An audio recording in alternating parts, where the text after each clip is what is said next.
투자는 건강하게, 맘 편하게, 오래. 안녕하세요. 케빈 베스만 허정욱입니다. 오늘 촬영일자 4월 14일 월요일이고요. 방금 전에 중앙첨단 소재 유상증자 결정과 관련해서 영상을 찍었고요. 바로 이어서 동원 F&B의 포괄적 주식교환 결정에 대해서 말씀드려보려고 합니다.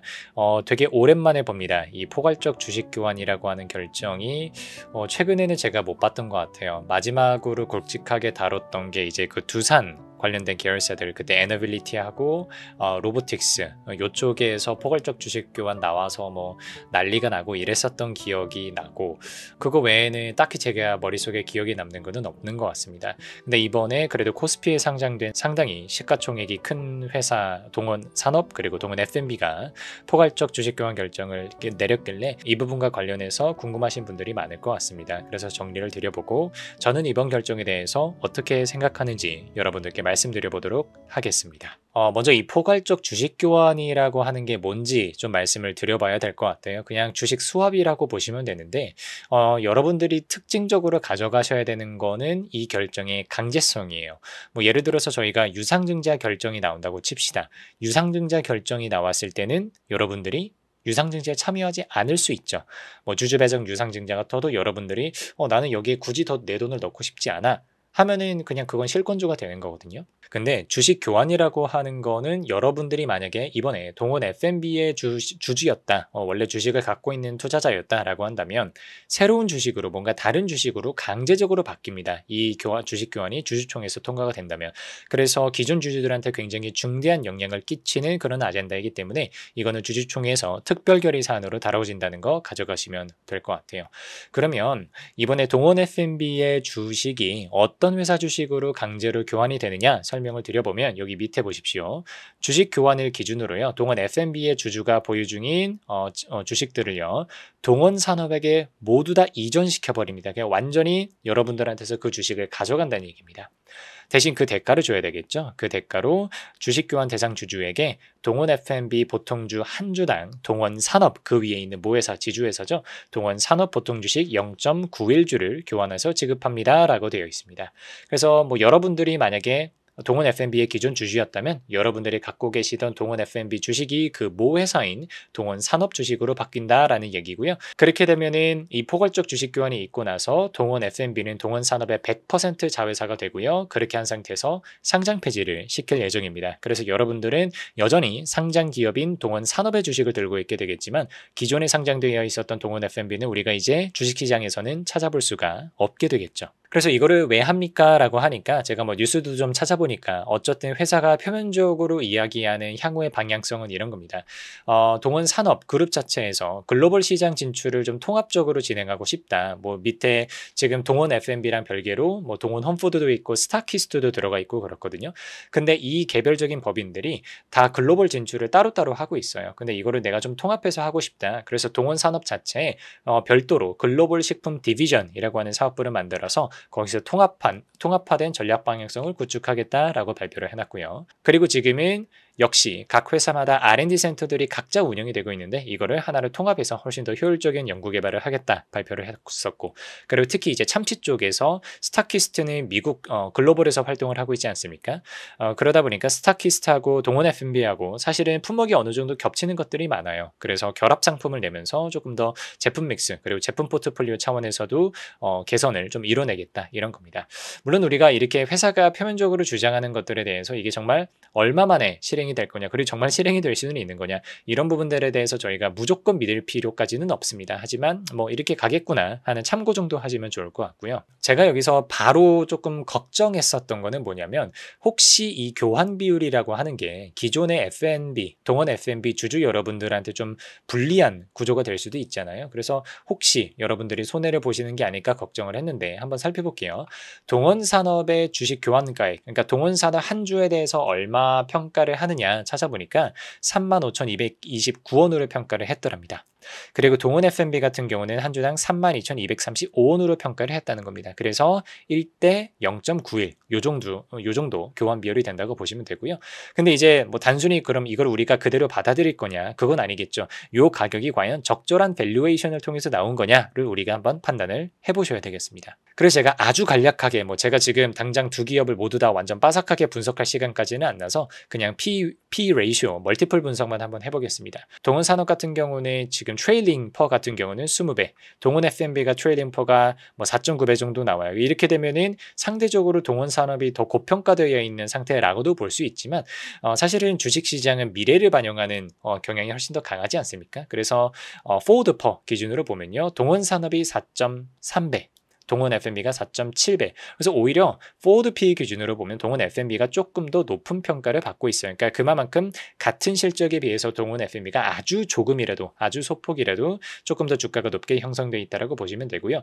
PBR 기준으로 보셨을 때도 동원 산업이 0.51배, 그리고 동원 F&B가 0.58배니까 역시 PBR 관점에서도 동원 F&B가 조금이라도 더 고평가된 상황이라고 보실 수 있겠습니다. 물론 절대적인 레벨에서 두 회사 다 저평가된 상황인데 저희가 상대적으로 비교를 하는 거다 보니까 그렇게 받아들여 주시면 될 것 같고, 그래서 결론적으로는 동원 F&B 주주 여러분들께서는 내가 가지고 있는 주식이 너무나 싼 가격의 동원 산업 주식으로 교환되는 거 아닌가 하는 걱정까지는 굳이 안 하셔도 되실 것 같아요. 제가 여러분의 시간 딱 30초만 빌리겠습니다.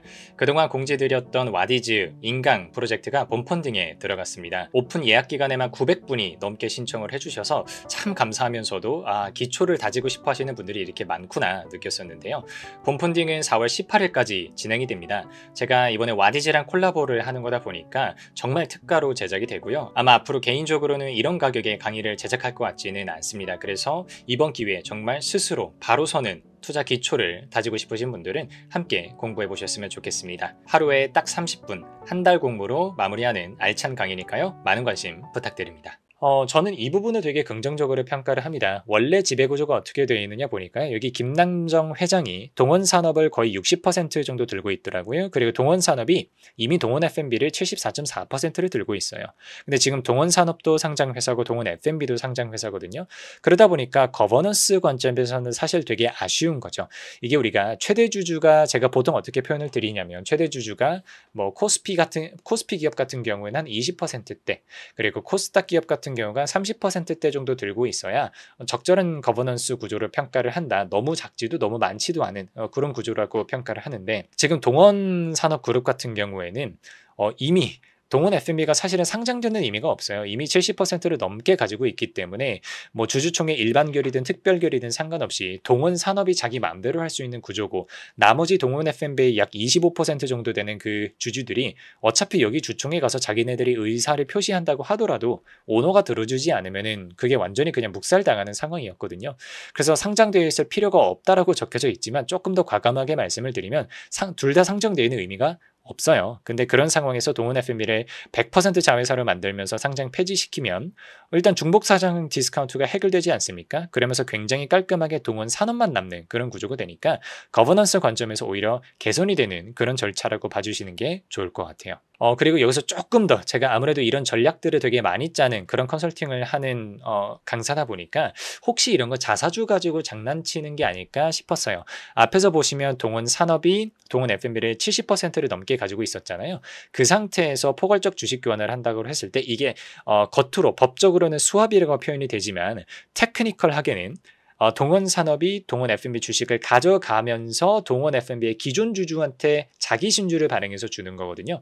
이렇게 되면 어떤 전략을 조금 꼼수를 생각해낼 수가 있냐면, 동원 산업이 동원 F&B에 대해서 원래 가지고 있었던 그 주식에 대해서 자기가 자기한테 자기 신주를 발행하는 경우가 발생할 수가 있어요. 실제로 이런 과정들을 통해서 지배구조 가지고 장난쳤던, 경영권 승계에 조금 악용했던 그런 기업들이 또 몇 개 제가 알고 있거든요. 그래서 혹시 이번 동원산업 같은 경우도 자기가 자기한테 신주를 배정함으로써 최대주주의 경영권을 조금 가져가려고 하는 건가 보니까 그건 아니더라고요. 아예 주주분들, 저같이 이제 딴지 거는 사람들이 불평불만할까봐 신주를 배정하지 않을 예정입니다 라고 나와 있어요. 그래서 자사주 가지고 지배력에 대해서 장난치고 이런 것까지 정말 음모론이었지만 여러분들이 걱정하실 필요 없다는 점 말씀을 드리고요. 그러다 보니까 아마 기존의 동원 F&B 주주 여러분들께서는, 그리고 동원 산업 주주 여러분들 여러분들께 가장 중요한 거는 이건 것 같아요. 주매청이죠. 주식 매수 청구권. 이 결정에 반대하는 주주들을 위해서 주식 매수 청구를 받고 주식 매수 예정 가격은 동원 FNB 기준으로는 32,131원입니다. 그래서 만약에 여러분들이 앞으로 주가가 32,131원보다 떨어진다고 가정을 하게 되면 주매청을 던지는 게 낫잖아요. 그래서 다시 한번 강조드리지만 주매청을 던지기 위해서 여러분들이 어떤 절차를 따라야 되는지를 말씀을 드릴 건데 여기가 가장 중요합니다. 반대이사 접수기간이라는 게 있어요. 여러분들이 회사에다가 서면으로 종이로 나 이거 반대이사 통지할 겁니다 라고 미리 알려주셔야 주식 매수 청구권을 나중에 행사를 하실 수가 있어요. 여러분들이 반대이사 통지를 하지 않으시면 주식 매수 청구권을 행사할 수가 없습니다. 그리고 반대로 반대이사 통지를 여러분들이 해놓고 나중에 막상 주매청을 행사 안 하실 수도 있어요. 그러니까 여러분들이 어떻게 하셔야 되겠어요? 일단 반대이사는 통지해놓고 봐야 됩니다. 그래야 혹시라도 나중에 주가가 떨어졌을 때 여러분들이 주매청을 행사하실 수가 있어요.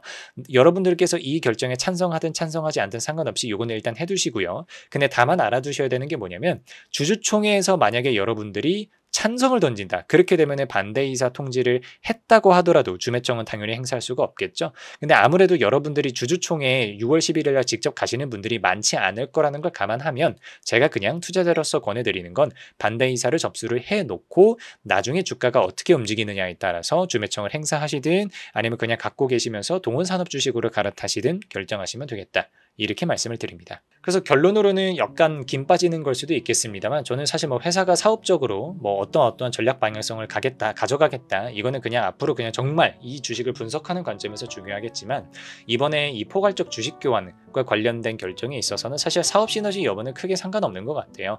어찌됐든 상장될 필요가 굳이 없었던, 상장되어 있는 의미가 굳이 없었던 상황에서 불필요하게 복잡했던 거버넌스 구조를 조금 개선하고 또 단순화시킴으로써 현재 주주들한테는 오히려 잘된 일이라고 저는 평가를 할 수밖에 없겠습니다.